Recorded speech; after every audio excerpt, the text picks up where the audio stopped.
It's an idea that we've had for a few years now, but I think this year it really came to fruition because we were fortunate enough to find voters' images, and it's something that we'd struggled with in the past, because although there's a lot of falcon imagery out there, what we really needed was 12 images that showed falcons in a new light and offered enough variety for the calendar to be interesting throughout the year.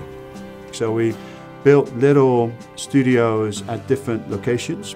So we'd go to a farm in the middle of the desert and build a little mini studio with either a black backdrop or a white backdrop, set up studio lights, and then we'd just bring in different falcons, different breeds, different colors, different sizes, and kind of create a nice image library of falconry, of falcons that would look really different. And what I found working with falcons was a very similar experience, whereby if you have the falcon with the hat on, the burqa on, it won't do much. It's just it's just a very static animal. But the moment it kind of comes off and it kind of looks in the environment, you would have falcons who were just they didn't like the lights necessarily, and they get a bit restless and they're throwing the rings around, and then it wouldn't always work photography-wise. And then we had some falcons who just left. Oh, look at that! There's a camera.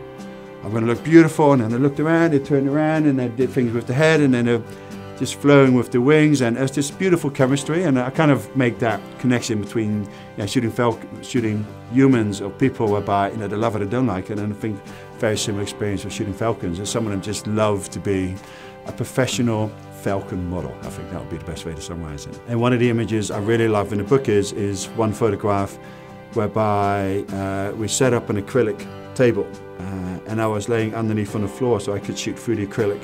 And then we set up a studio lights and everything like that, and then we put a falcon on there.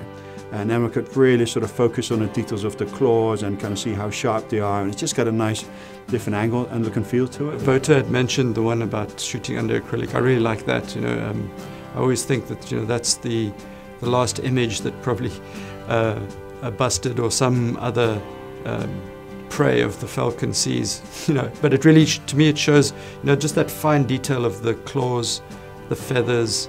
It's just a beautiful and very unusual shot. I've never seen it before. So I was holding the final product, the calendar, with 12 months of beautiful camera photos.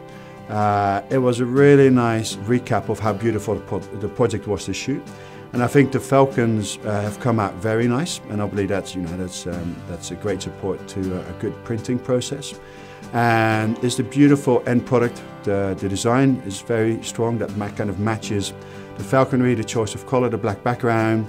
I think it's a really beautiful end product, and I would hope of all the thousands of copies that printed, they would all end up on many desks all around the countries and internationally as well, and people would look back at it with a lot of admiration towards what a beautiful falcon and what a beautiful animal it is.